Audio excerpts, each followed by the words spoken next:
very good evening to you. Glad to have you join us for an hour and a half of news from different parts of Nigeria and beyond, treated with the extra touch of fine details to give you all the perspectives on recent and unfolding events.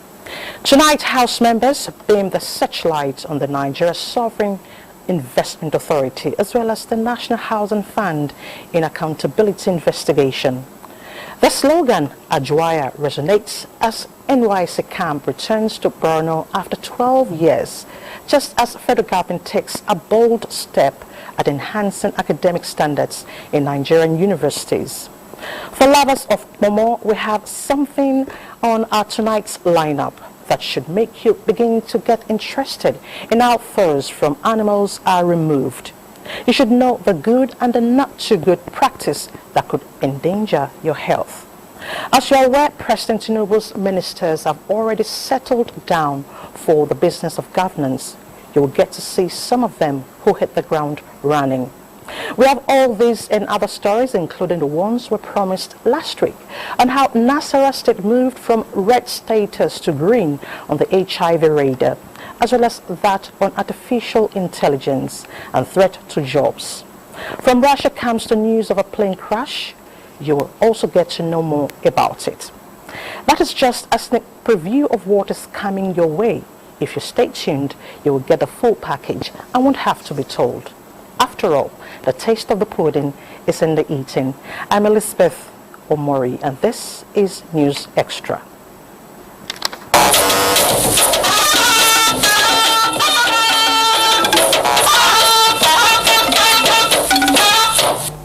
We begin with gender matters. Do you recall the gender bills that were rejected at the last constitutional amendment process? There may be silver lining in the cloud as the leadership of the National Assembly has pledged to reconsider gender bills that will provide the legislative framework for promoting equity and gender inclusivity in governance. Senate President Godswill Akpabio made the pledge in Abuja at the International Conference on Women in Governance, organized by the National Institute for Legislative and Democratic Studies. National Assembly correspondent Mitari Ikmen brings us details. Your Excellency. Gathered in this hall are top government functionaries and gender advocates, including female parliamentarians from some African countries, to brainstorm on how to increase women participation in governance. Lois Auta, a politician, is not just a woman, but one living with disability. She recounts personal experience of the barriers women encounter in their quest for participation in governance. In 2019, I ran for House of Representatives here in the FCT, and I was told, "You're from Kaduna State, why are you coming to Abuja to run?" So in 2022, I went back to my state in Kaduna State to run.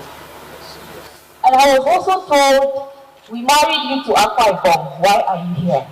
Other eminent speakers at this conference also emphasized that women are holding the short end of the stick and are grossly underrepresented in governance.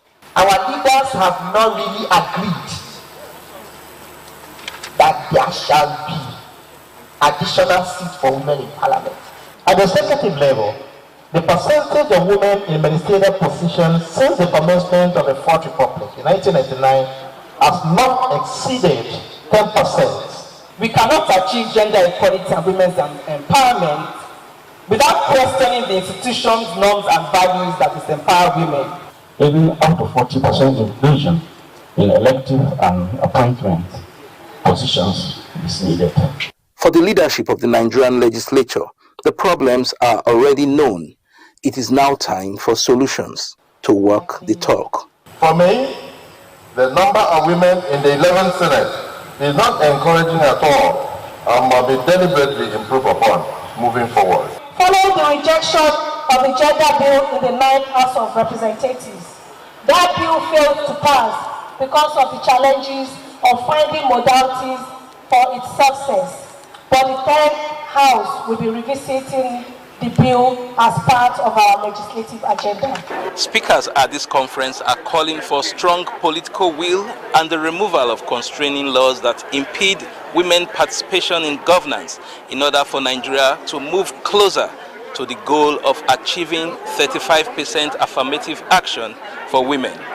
In Abuja, Mitaire Ikwen, NTA News. Into food financing, the managing director of the Nigerian Sovereign Investment Authority, Aminu Umar Sadiq, says the country is still in need of more fertilizers for the country to be secured in food supply.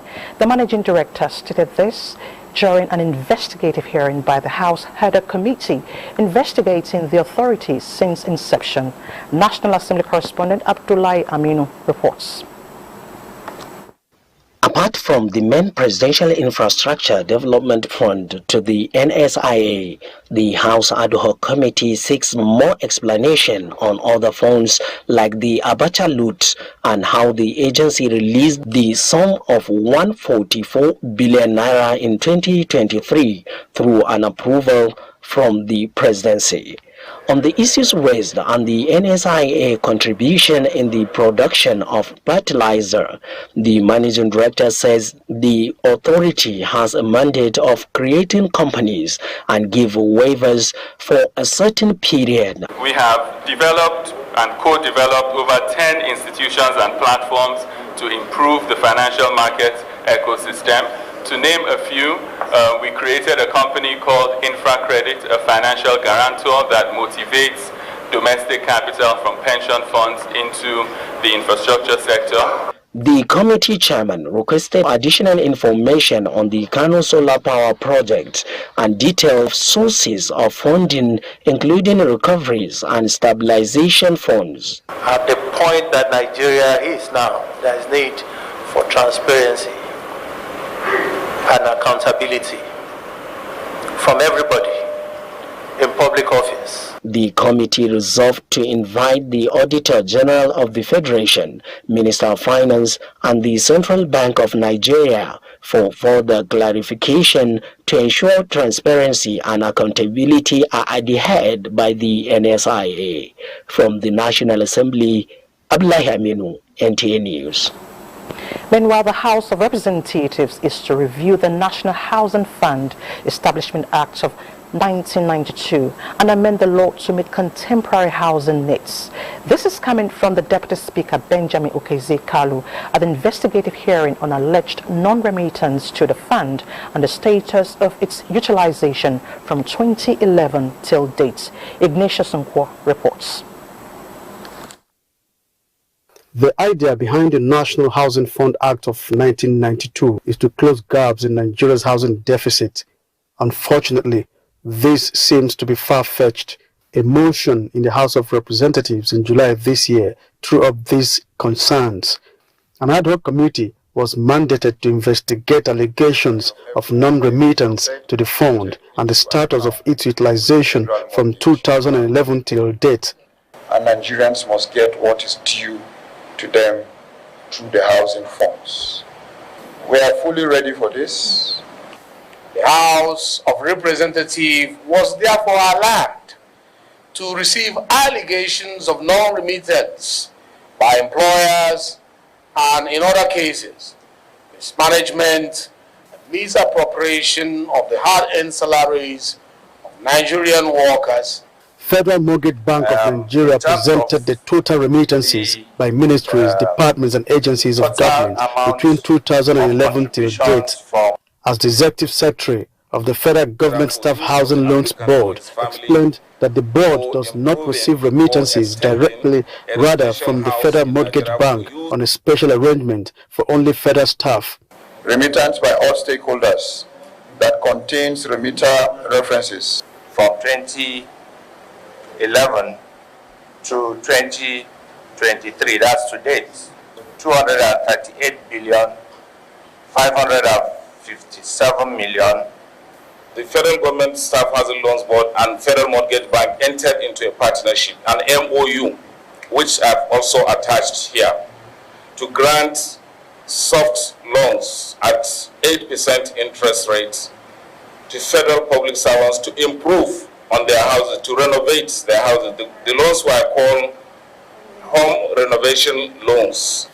So are they aware, all over the Federation, federal workers, that this was available at that time? Federal Mortgage Bank did, I understand, a very serious sensitization program.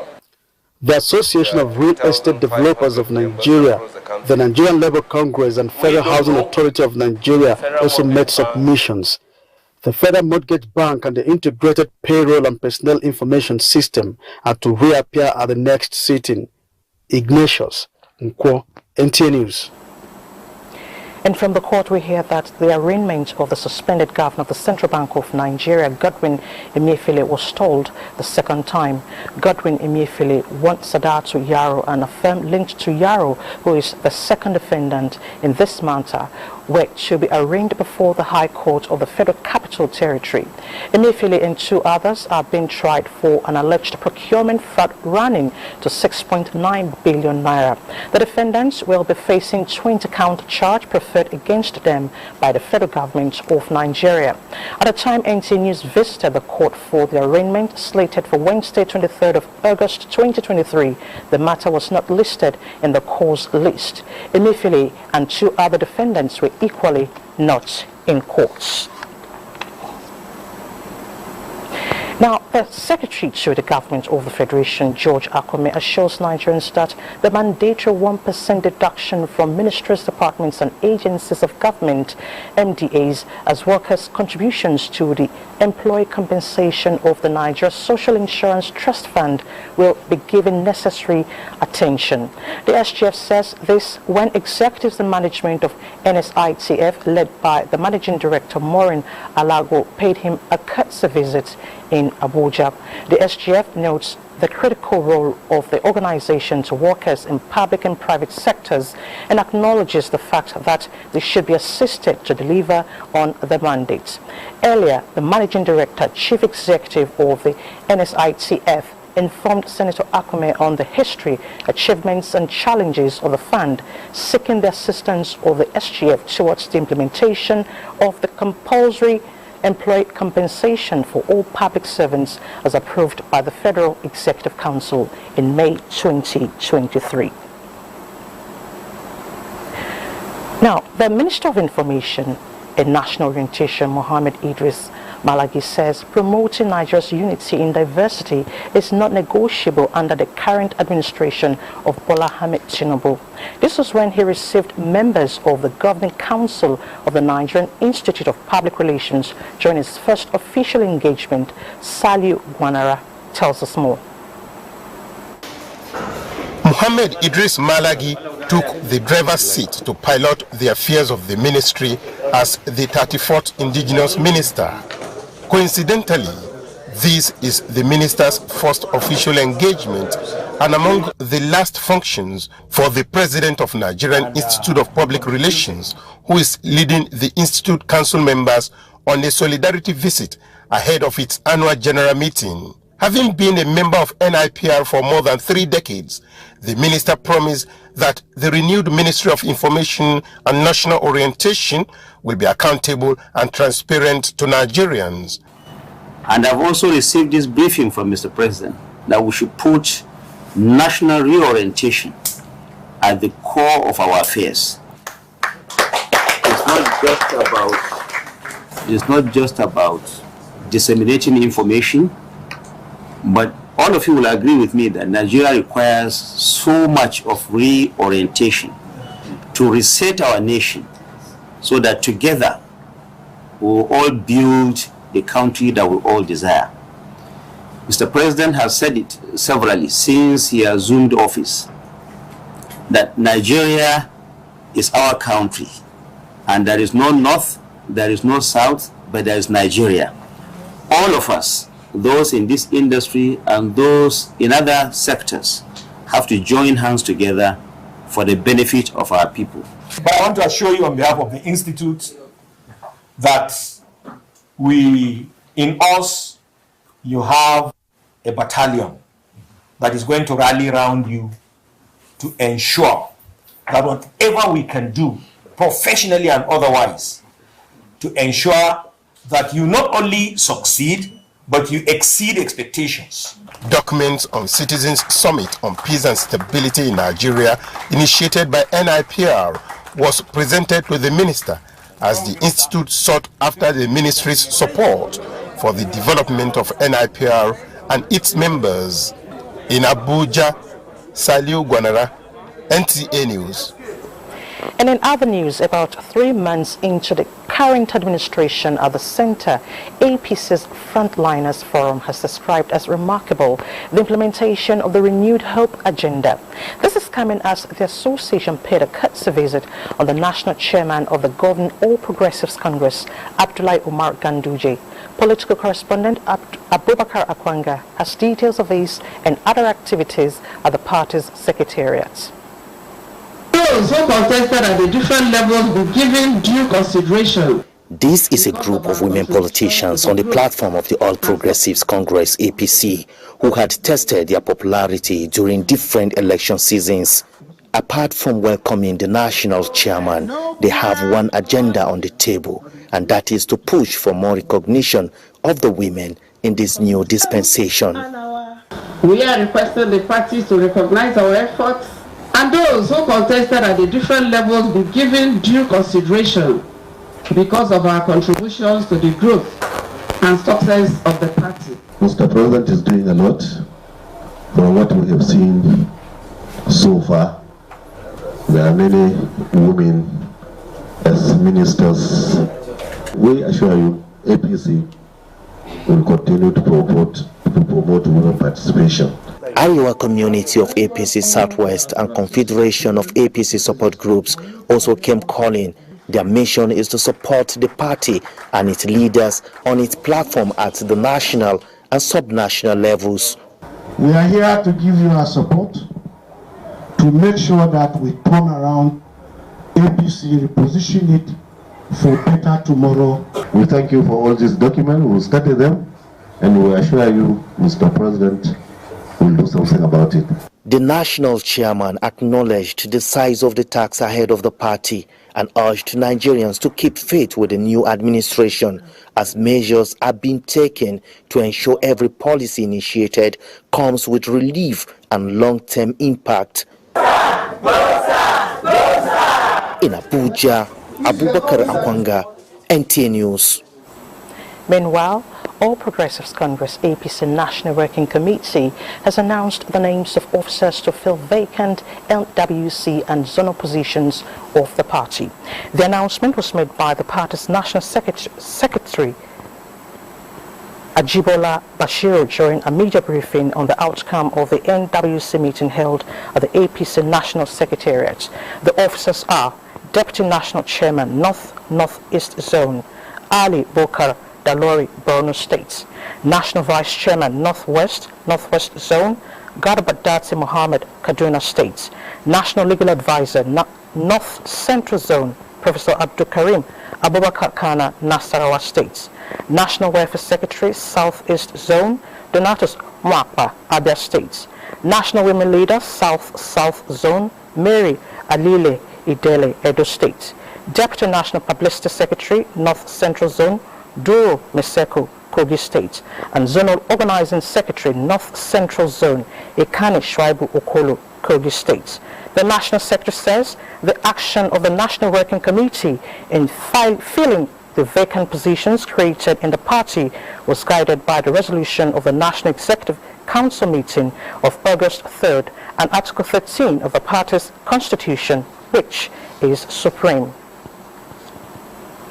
Now, President Bola Tinubu felicitates with His Eminence Sultan of Sokoto, Muhammadu Sa'ad Abubakar III, and the Sokoto Sultanate Council as the revered royal father and spiritual leader of Muslims in Nigeria turns 67 on the 24th of August 2023. The President shares in this moment of joy and thanksgiving with the leader of the Qadiriya Sufi order, who also serves as head of Jama'atu Nasr Islam and President General of the Nigerian Supreme Council of Islamic Affairs. The President acknowledges the sacrifices and selfless sleeplessness of the Sultan of Sokoto, who has since his assumption of office in November 2006 worked assiduously for the sustenance of peaceful coexistence in the country and beyond. President Tinubu prays for more years of strength, health and wisdom for His Eminence. Coming up on News Extra, blueprint to enhance academic standards in the nation's ivory towers. How do you feel about the artificial intelligence phenomenon? Do you see it as a threat to jobs? Stay tuned for these and more as we take some time out now. You're still watching News Extra. The Land Forces Simulation Center, Nigeria, is providing real-time scenario to develop troops' capacity to combat the nation's emerging security challenges. The Chief of Army Staff, Lieutenant General Tariq Lagbaja, stated this in a message at the ongoing simulation exercise, codenamed Dragonfire. Defense correspondent Ismail Musa, who was there, brings us details. The Nigerian military is engaged in several internal security operations across the country in the ongoing drive to further secure the nation. To enhance the capacity of the Reki Battalion 245 in Ikom Cross River State, involved in the fight against oil theft, transborder crime and other criminality in the region, officers and soldiers from the battalion are at the Land Forces Simulation Center for real-time training using simulation. It is pertinent to note that simulation exercises are critical components of military training. They enable critical assessment of components and capabilities to enable in developing tactical, strategic, doctrinal solutions. This is in tandem with the Chief of Army Staff's philosophy, which is to transform the Nigerian Army into a well-trained, equipped, and highly effective force to fulfill our constitutional responsibilities in a joint environment. And this exercise is meant to simulate a joint task force battalion comprising an integrated force of military, police, civil defense, immigration and other security agencies in the art of planning, preparation and conduct of military operations other than war. Similarly, the Director General of the Center also played host to the Commandant National Defense College, who is on a working visit. This need for the college to partner with the center in the area of simulation training is one of the major reasons why I have come on this visit. The Simulation Center is determined to develop troops' capacity in view of the complex threat environment. From the Land Forces Simulation Center in Abuja, Ismail Musa, NTA News. Still on security matters, every day for the thief and one day for the owner. That is a popular adage, and this keeps manifesting. Just the other day, the Rivers State Police Command rescued 8 kidnapped victims from various hideouts of Rivers State, even as 2 criminal suspects were neutralized. Rivers State Commissioner of Police, Emeka Nwonyi, disclosed this in Port Harcourt. Emmanuel Nele was there. According to the CP, 5 of the rescued kidnapped victims were kidnapped on the 19th of August at Rimodugu Junction in Emo-Haluko government area en route to Lagos to Port Harcourt. Another victim was rescued around Agboncha.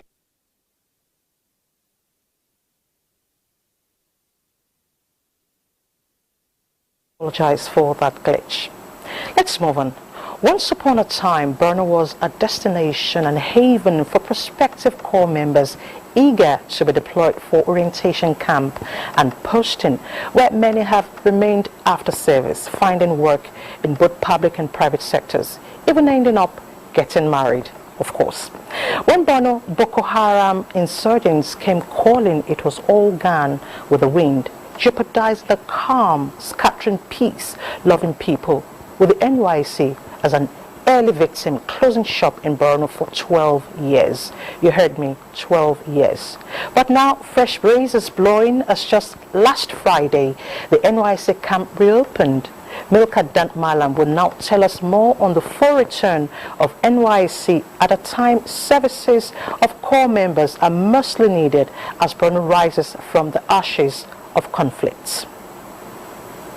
From its core mandate of national integration, the NYSC has from 1973 to date remained a unifier both at the socio-economic and cultural spheres. The sad exit of the scheme from Borno 12 years ago was therefore a difficult decision but necessary to safeguard lives of core members at the onset of the Boko Haram insurgency. Since then, like a nomad, the NYSC orientation exercise for Borno moved between 6 states, with core members given option of actually coming to the state for the service year. Continuous agitations by prominent people of Borno, led by the Shehu of Borno, saw the reopening of the camp where Governor Babagana Umar Zulum approved the renovation of the defunct Arabic Teachers College Maiduguri to serve as a temporary site for the exercise, pending the reconstruction of the permanent site, now in a dilapidated condition. The people of Borno are law-abiding citizens.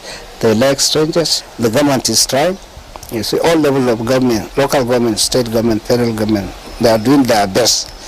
You see, including the traditional institutions. With the gallantry of our military, police, DSS, and other paramilitary establishments, as well as the voluntary security organizations like the JTF Hunters and Vigilantes, Borno secured the peace and stability that enable us to gather here to make this orientation possible.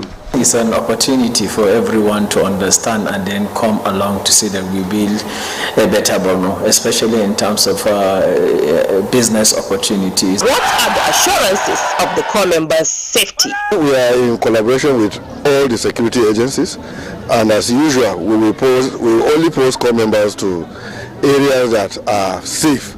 We have assessed the facility, and our deployment is tripartite. One, target hardening, access control, and to increase the risks for any intruder. The temporary orientation site is equipped with all the necessary facilities, and the usual camp activities have picked up in earnest.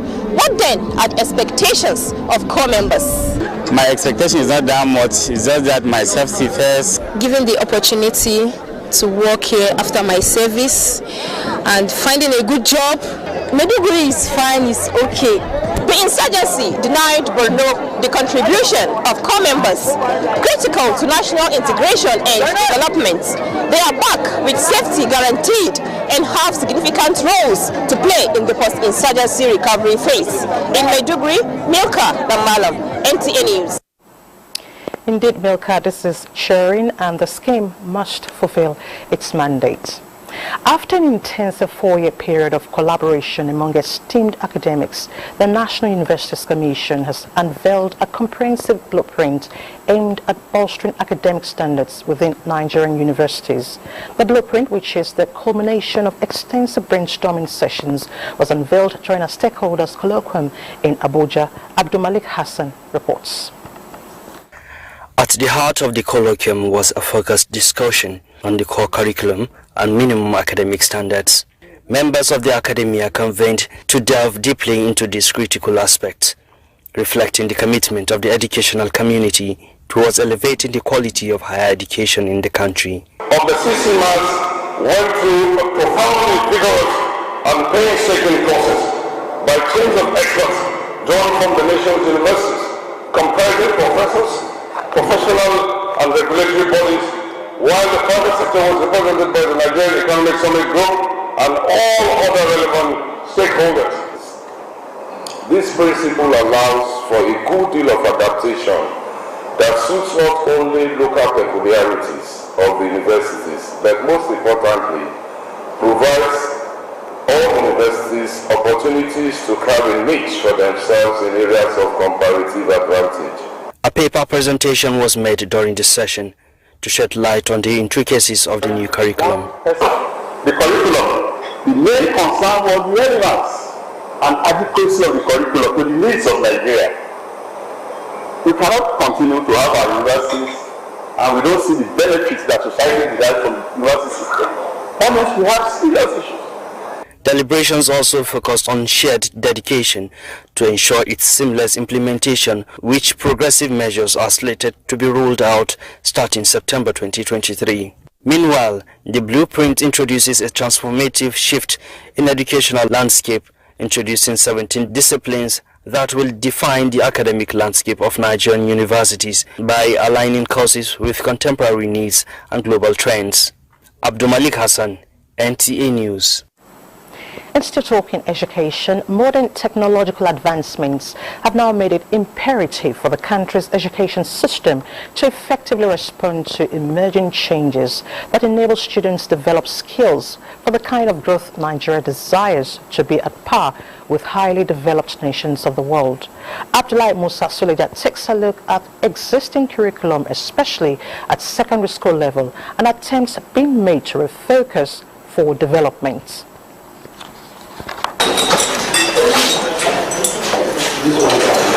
The school curriculum is a detailed plan set by policymakers in the education sector.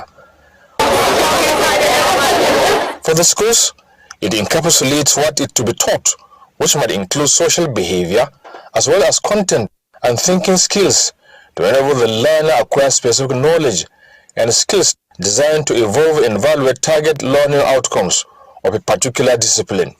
And this is applicable to all levels of education. The old senior secondary education curriculum was found to be no longer relevant to the overall objectives of our education. Communities and societies. The National Education Research and Development Council, which mandate is to provide building blocks for strategic education planning and development, quality assurance, policy formulation, and implementation, is concerned about the curriculum, and it is working toward a revision that will better engender requisite 21st century skills in the students. There was also the urgent need to create opportunities for students to acquire the relevant trade and entrepreneurship skills needed for poverty eradication, job creation, and wealth generation, as well as consolidate the foundation for ethical, moral, and civic values required at the basic education level. It's not just the curriculum that is the problem, but the implementation, the ministry and its agencies. We are all up to the task.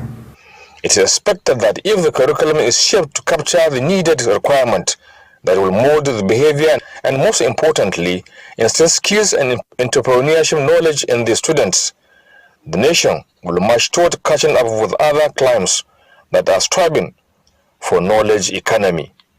Abdullahi Musa Suleja, NTA News. Involving entrepreneurship at secondary school level, a step in the right direction. We are told if you think the cost of knowledge is high, you should try ignorance and see where it will lead. No wonder the Osun State government says it is on the path of revamping the education sector in the state. Governor Ademola Adeleke at an education summit in Osogbo promised to put all mechanisms in place for a better learning condition for students. Femi Afarigun tells us more.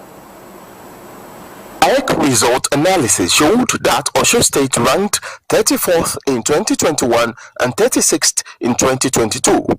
The growing concern of state government and stakeholders on performance index and the education sector in the state gave birth to the 2023 Education Summit. You are enjoined to present your candid opinion and advice on how we shall get it right. The Minister of Education is confident of robust contribution of good people of this state. With similar summit held 13 years ago, implementation is a bigger challenge for stakeholders. Although we need to validate the question of how we got here, we should, however, be more mindful of how do we get out of this situation. And we can make Osun State to be the best in the world. We walk it, we talk it. Know that we talk it alone. The state government is anxiously waiting for the recommendations of the summit. Mark it. It is not going to be an exercise in futility. The 3-day summit is tagged Getting It Right and Revamping Education Sector in Osun State. In Osogbo, Femi Afarigun, NTA News. There was this debate topic in secondary school: man's invention obliterates him. I won't let the side that won out, but the advancement in automation made possible by artificial intelligence, experts predict millions of job losses by 2030. Well, this looks like obliteration to me. In this special report, Toibat Anifowoshe examines this threat to jobs posed by this development. Are beginning to raise concerns on the impact of artificial intelligence to jobs. Lekane Zaya has been a studio engineer for many years now. He expresses concern on the possibility of his job being snatched away by AI in the nearest future. You go to some places, you see robot doing the job. Nothing. You as human, you're not doing anything. The robot is the one building the machine, putting that one in place and all that. So there's possibility of your job being threatened. 1 in 2 jobs could soon be done by a machine, says a global business company. Jobs creation is going to eat a lot of people's jobs. A lot. Our YouTube channel currently, quite a number of the videos there were edited completely using AI. That is, I just take a long form, like this conversation we are having now. There are platforms you throw it to. It will cut for you beautiful 2-minute clips that are edited, subtitled, graphics and everything.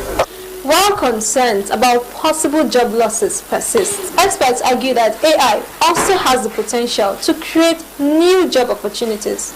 However, it behoves on the individuals to upskill. Because we are going to need people to do the programs, we are going to need people to analyze, we are going to need people to manage artificial intelligence, we are going to need people to develop other languages or other programs that run with artificial intelligence. So it's not going to eliminate the human interface completely. Despite the advancement in technology, experts say certain skills remain uniquely human and thus less susceptible to AI-driven job displacement.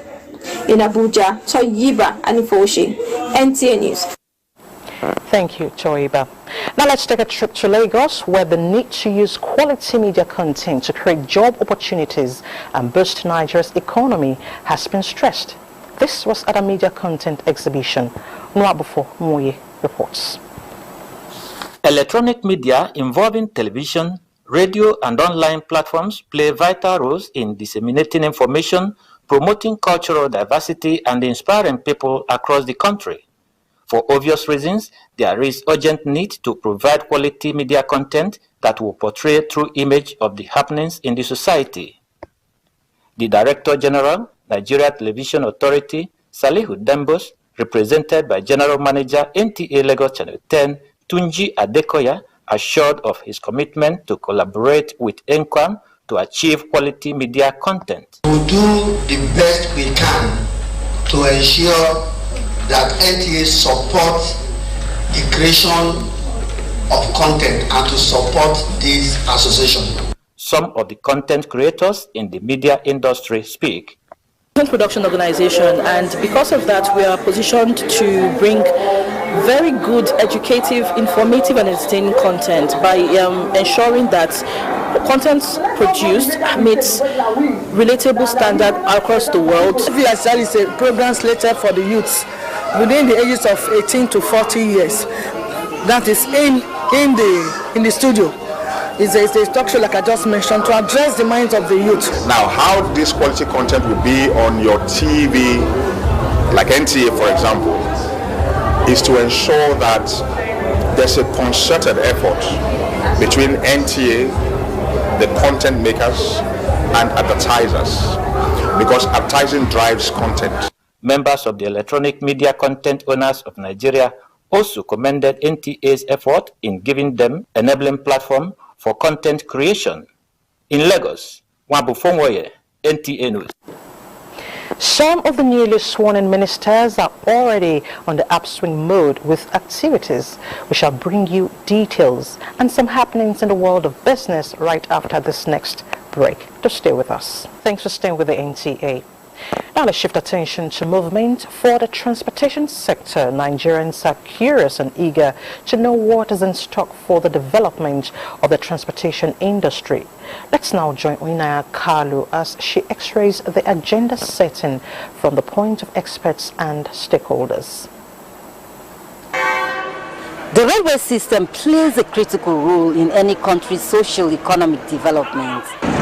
But in Nigeria, the railway sector was abandoned for more than 30 years. Although different administrations made efforts in reviving the sector, it only saw the light of the day with the coming of the administration of former President Muhammadu Buhari in 2015. In 8 years, 4 projects were completed and in operations. The double-track Lagos-Ibadan Standard Rail, the long-awaited Itakpe-Warri Rail, the Abuja Light Rail, and Nigeria's fourth standard gauge, the Abuja to Kaduna Rail Line. The Abuja to Kaduna Rail Line is the first standard gauge railway line to become operational, and since it was inaugurated in 2016, this rail line has moved not less than 15 million passengers from Abuja to Kaduna and back. Besides the completed rail lines, federal government also embarked on the construction of new rail projects in Kaduna to Kano and Port Harcourt to Maiduguri. What should be the focus of this administration in order to further promote the development of the railway sector? They started the journey. Maybe they were not able to accomplish it. I think they should go back and start working on those railways so that it will bring down to subsidize the transport rates. From this informal setting to the view of a widely traveled Nigeria, the Director General of National Council for Arts and Culture, Olusegun Oshomwe, who believes on the expansion of the reach of the rail network. What we need more almost in every state of Nigeria is the monorail. Like if you are going from Garki, what takes you from here to Garki to Wuse to Zone 6 is monorail. A monorail, I'm assuring you today, will change the story of Nigeria. For experts in the industry, the new administration should be consistent with massive investment in rail development while prioritizing the completion of ongoing projects. Special attention be given to this sector, that is the rail sector. The policy consistency and continuity to develop a 10-year rail development plan. That's what Egypt did with its railways, 20 years consistent budget. Addressing the security challenges of train attacks, kidnapping and vandalization of facilities by investing in new technology should be of top priority. Between Mokwa to some place around Kaduna, vandals, have removed the rail tracks, and the train was attacked and so on. So this issue of security and so on. But you can see, you can monitor the tracks. Technology has provided that. Issues of poor maintenance, key players said, should be tackled by attracting private sector participation in rail development. We reform and restructure that environment. So you bring money, you bring private sector into the fray. They have to run it for profit, which means that they would need to go and find the money to put on the necessary equipment, to put on the necessary manpower to deliver the results. Experts maintain that agenda setting for Nigeria's rail system holds great potential to transform the country's transportation sector and drive economic development. Oyinaya Kalo Oka, NTA News. Movement is crucial to all human endeavors, be it movement of persons, goods or services. An effective transport system and infrastructure, especially rail, which is cheap, is therefore a thing that is not negotiable. That is why the new Minister of Transportation in Nigeria, Saidu Ahmed Al-Khali, is promising a better time of renewed hope as focus will be on modernization, rehabilitation, planning and development of the rail transport sector with efficient security service. Once again, Oyinaya Kaloka brings us details.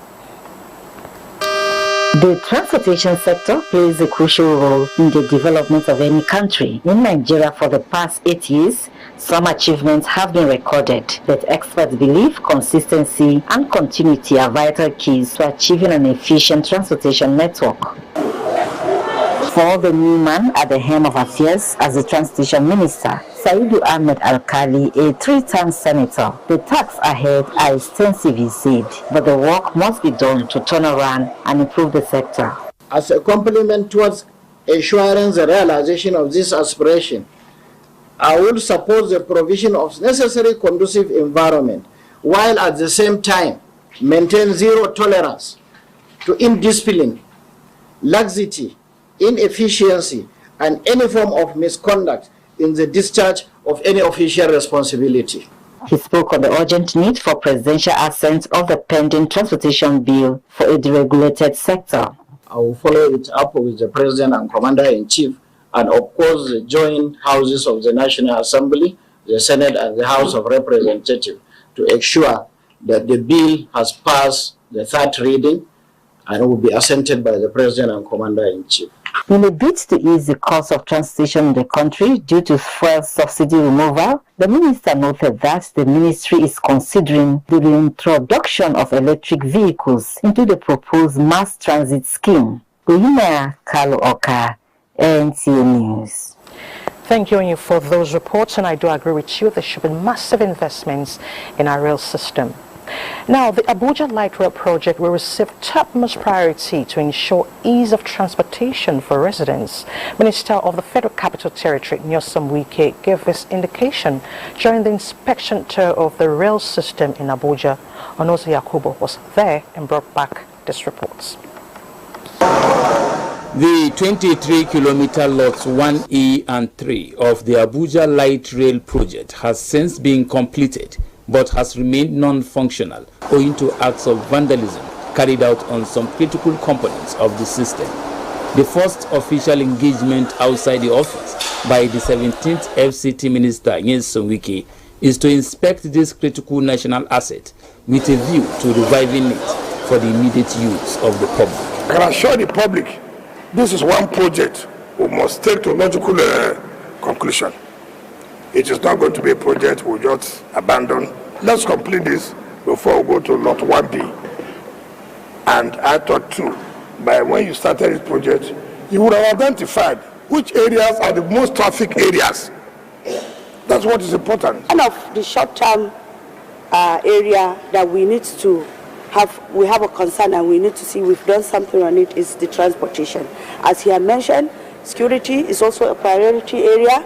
We're going to look at the sanitation of FCT. The FCT Minister and Minister of State, as well as other members of the entourage, later had a feel of the train ride from the metro to the Nnamdi Azikiwe International Airport train station. With the assurances given by the FCT Minister Nyesom Wike, is an indication that very soon residents of the territory will begin to enjoy eco-friendly transport system in the nation's capital city. From the metro station, Onoze Yakubu, NTA News. Thank you, Onoze. And you know, Morning Matters, let's now join Musa for some financial reports. Musa. Thank you, Elizabeth. Let's bring you up to speed with business development. In a bid to grow Nigeria's foreign exchange earnings through exports of cocoa, sesame, cashew, fertilizers and petrochemicals, the UK government, through its Department of International Trade, is offering tariff waivers to include up to 99% of 30,000 products eligible for duty and quota-free access to the UK markets. The interaction here is to avail stakeholders information needed to take advantage of the initiative.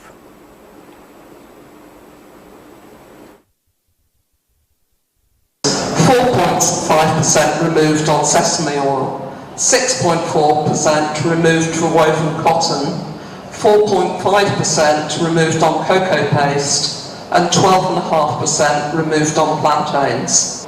Cutting off all those percentages, ranging from 2% to 4.5%, will go a long way to encourage exports of those commodities. Nigerian economic aspirations that remain that of altering the structure of productions and consumption patterns, diversifying the economic base and reducing dependence on oil, with the aim of putting the economy on the path of sustainable, all-inclusive and non-inflationary growth. Developing countries trading scheme, which came into effect in June this year, is to also increase volume of trade and services between both countries, which currently stands at £7.6 billion. Now, the need for government to establish efficiency unit to reduce wastage, block leakages and cut costs in all ministries, departments and agencies is critical to maximum utilization of scarce resources for the development of the society. Mr. Udu made this disclosure during a study tour to Federal Ministry of Finance, Abuja, by a delegation from the Ministry of Finance, Nasarawa State, led by Dr. Albert James. The Permanent Secretary's special duty said that a purposeful-driven economy must harness all economic building tools to achieve its aim, adding that these tools must be adequately engaged and utilized efficiently so as to achieve the desired outcome of the economy. And now to capital market. The equities market closed midweek trading slightly bullish as investors gained 2.27 billion naira to end the session. The all-share index appreciated by 0.01% to close at 65,492.92 points. At the end of today's trading session on the Nigerian Exchange Group, a total of 348 million shares valued at 4.047 billion naira were traded in 6,237 deals. Today's data shows 19% improvement in volume, 2% decline in turnover, but 6% improvement in deals. Market capitalization increased to 35.9 trillion naira. And that's a quick look at business news. Elizabeth. You're still watching News Extra on NTA. One of the major health issues in Nigeria has been HIV and AIDS and H-lung virus across the globe. The good news, however, is the manner states are matching energy, political will and commitment of the federal government in achieving the 95% target of people knowing their status, along sustained antiretroviral therapy and viral suppression, respectively, by the year 2025. In this report, Rabi Abdallah takes us through how Nasarawa State, known for its very high prevalent rate, years back moved from the red status to green on the HIV radar. An estimated 1.9 million persons are living with HIV in Nigeria, according to the 2018 Nigeria HIV and AIDS Indicator and Impact Survey, NIAIS. Despite the existence of HIV and AIDS Anti-Discrimination Act of 2014, people living with HIV tend to experience stigma. This is the Dalhatu Araf Specialist Hospital, located in the heart of Lafia, Nasarawa State Capital, and there is a reason why it is the #1 go-to facility when it comes to HIV and AIDS services. We have a current active patients over 5,000, and that makes it quite a big site. So we offer all comprehensive services in the facility, and also we serve as a hub. Ruth Yakubu is a client of the hospital who has been living with the virus for the past 18 years. She takes us down memory lane. My husband was already down with the ailment. I went for the test and it became positive. Then there was no free drugs. I was buying a drug, an ARV for 1 month at 10,000 naira. That was in 2004. My husband came down with the opportunistic infections, so he couldn't make it. He passed on in 2006. Records show that as at 1999, the HIV prevalence rate for Nasarawa State stood at 10.8%. Around 2010, our prevalence was high, almost about 10.6%, and by 2016, we're at 4.8%. But by 2018, after the NIAIS studies, we're at 2%. Thus, we left the red to green. How was the state able to move from red to green on the table? You must be wondering. A lot of things were done. In fact, Nasarawa State is one of the states that had anti-stigma and discrimination law that came out 2012, even before the national. The national was 2014. And another thing that we noticed that even during marriages, because the way they go about it, first of all, they will do the test in the day of the marriage, and when it is positive, they will cancel the marriage. So because of that, we now took another step to start giving orientation, sensitization to the religious leaders. But first strategy we took was that there must be premarital assessment. But because of progress, now drugs were found. We now have to go back to the public that they can now engage. I have to go back to my ulama and involve them to go back and research and come out with information that is backed by the Quran. Continuous sensitization and awareness. Because to me, that is the only thing that is left now. All those interventions of drugs and other things is okay, but sensitization, people are down there, you know, at the interiors. Nigeria has more HIV-infected babies than anywhere in the world, and it is a distinction no country wants.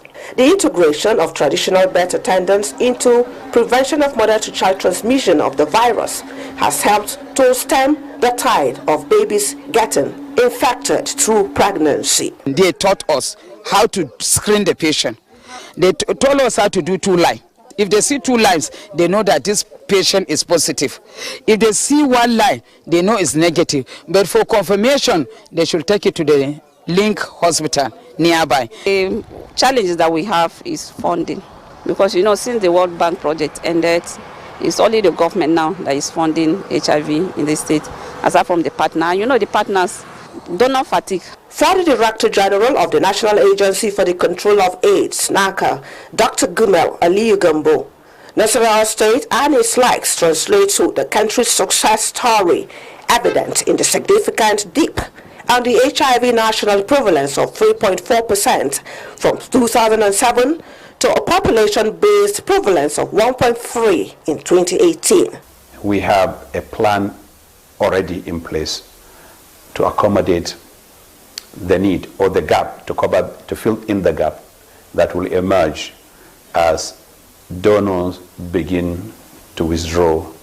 We believe that plan will now come into effect towards the year 2030, which is the year that is earmarked for every country in the world to achieve what we call epidemic control. While AIDS remains an unfinished business, ensuring increased availability, quality and sustainability of services for HIV treatment, testing and prevention, health watchers say must remain top priority for government, so that not only is no one left behind, but well served.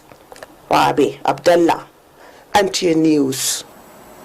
This report is enlightening. Don't be afraid to go for a test. Don't wait until you want to travel out or get married. Know your status. If you visit an abattoir and see the dexterity with which butchers skin carcasses of animals after roasting the fowls with tires, you will enjoy the spectacle. But roasting with tires, how healthy is it to humans and the environment? Your guess is as good as mine. Medical experts are advocating more hygienic solutions to managing meat processing from slaughter slabs to consumption level. Using tires to roast exposes consumers to cancerous substances, more so with anthrax as a health scare. Hakimat Aliyu in this special report takes another look at this brisk business going on at some slaughterhouses in the nation's capital. Of the growing concern over consumption of meat, a favorite in many homes, practitioners over time have rung the bell on the need for caution. Also, the continued use of tires to roast the animal's skin, which is manifest in most abattoirs, is another growing concern on food safety. This is aside the environmental degradation and pollution of the atmosphere. The smell that is coming out of there is something else, and the smoke from the abattoir. So we need to do something so that it will not cause sickness to people. I see them burning animal skin with tires, but they say that is their own way of understanding because they don't have the equipment to burn it in a legit way. So they say that is how they used to do it.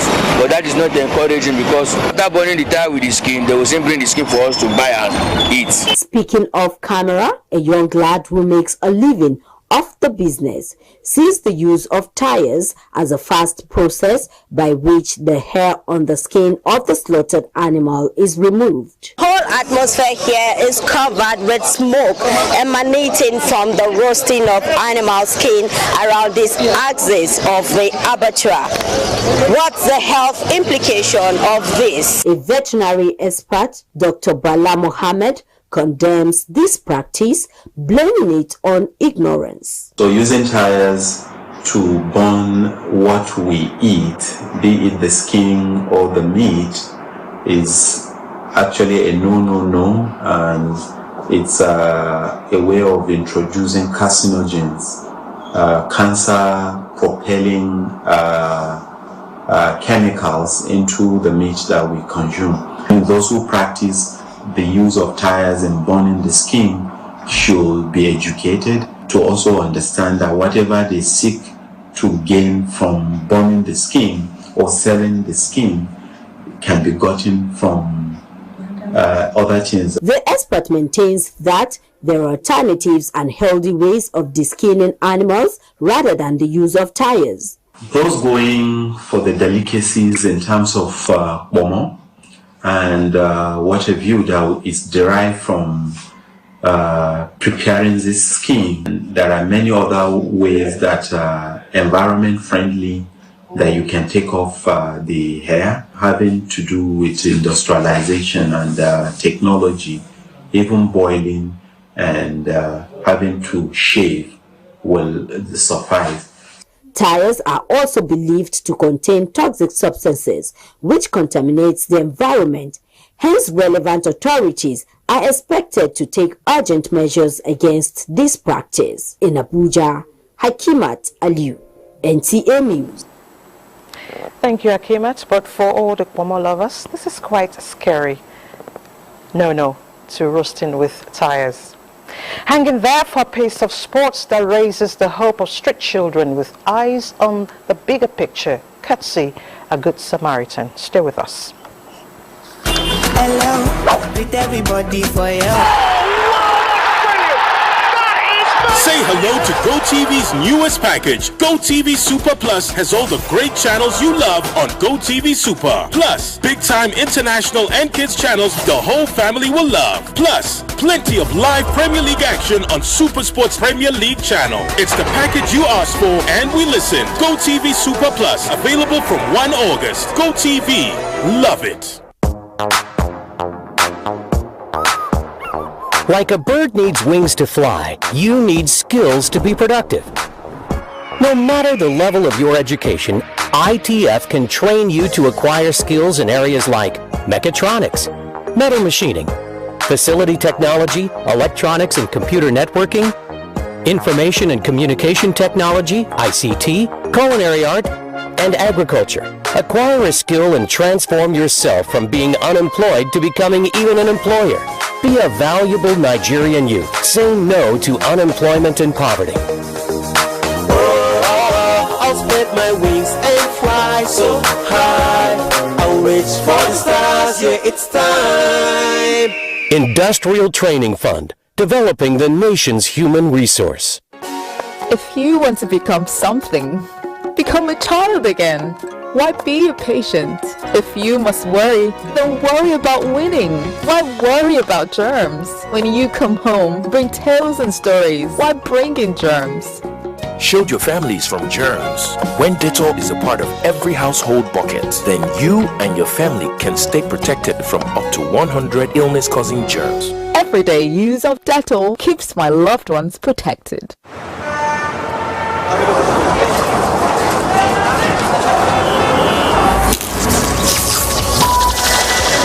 From humble beginnings to the extraordinary, we've witnessed incredible bonds, the rise of legends in the most challenging of times, and the most unforgettable moments that kept us at the edge of our seat. Everything up till now was just the beginning. Legends go head-to-head as timelines have collapsed for the ultimate showdown. Welcome to Big Brother Naija All-Stars. Proudly sponsored by MoneyPoint, powering dreams. In association with HFM, online trading at its finest.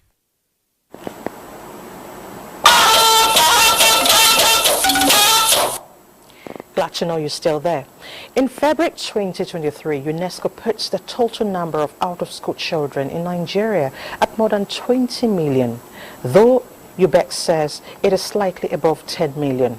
However, these statistics are raising concerns, but efforts are now being made to ensure indigent children have equal opportunity to quality education. This is the focus of our next report, as Oluseyi Adiagu examines efforts by sports philanthropists in Nigeria to take children out of the streets and address the challenges of grassroots sports development, an initiative aimed at killing two birds with one stone.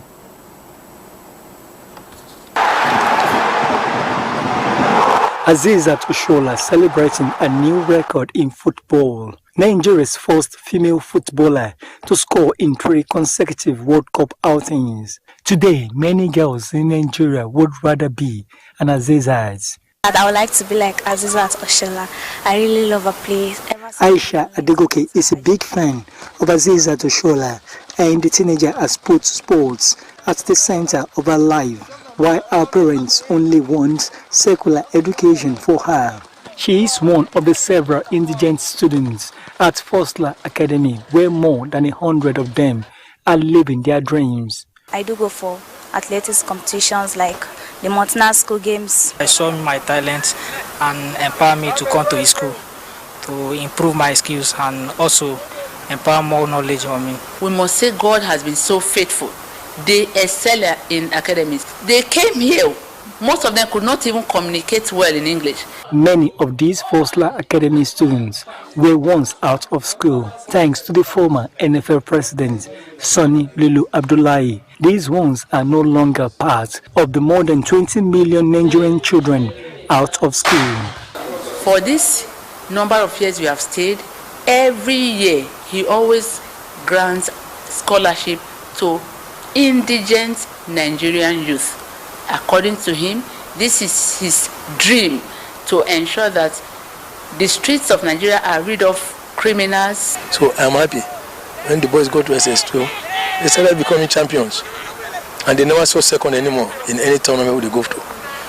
So it gives me that happiness that yes, because of our investment, because of our patience, and because of our passion about what we're doing, if this is expanded to a wider level, Nigerians will learn and Nigerians will do much. For us to say we are rolling our talents with valuable quality. In spite of the efforts to end child restiveness and sports development, the gesture is not without some constraints. But when the students were coming here, all they know, because they play street football, all they know is that type of football. And I'm coming to give an additional expectations of educational pursuit. I have to be very rigid and firm. I said nothing works if you are not properly educated. So I insist to bring them for these 2 projects, and it's a big battle. But I thank God, despite the challenges we are still facing, because some still drift and run away. 111 students that we have, about 80% are on scholarship. So for the past 12 years, he has been doggedly pursuing this trip, and it has not been easy for him. One man funding the project. Notwithstanding, the project remains on course.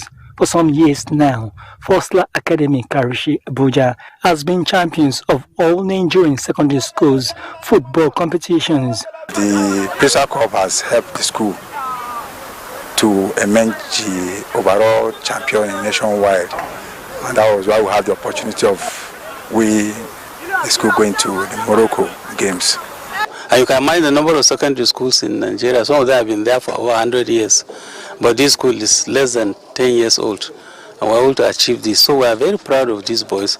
And we also encourage other secondary schools to also run their program vis-a-vis academics and sports. Sonny Lulu Abdullahi, who was raised to the peak of football administration in Nigeria, believes such efforts can help take care of national issues one at a time. It's difficult to see any school with this category of standard bringing the poor and the rich, bringing them together.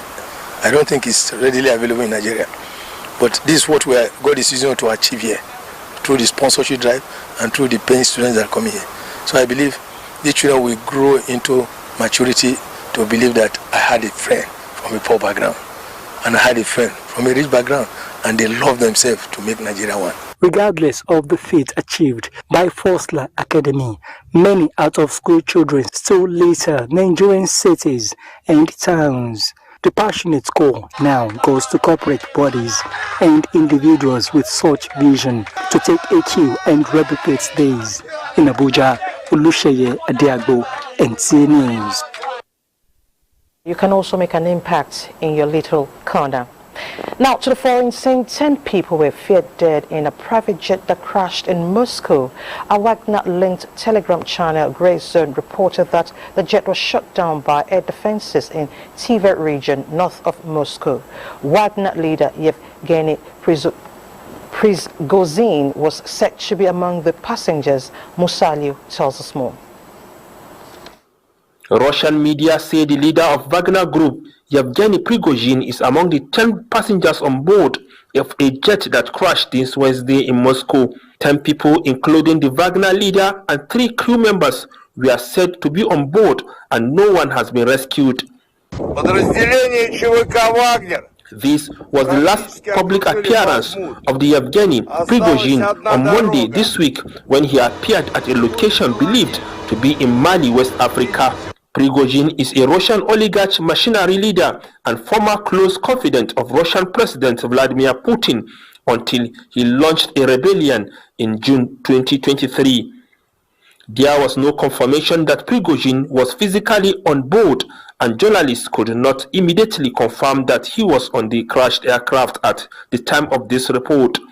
Reports say about 8 bodies have been recovered at the crash site, while an investigation has been launched into the incident. However, according to the passengers list, the name and surname of Yevgeny Prigozhin is among them, as reported by some Russian media.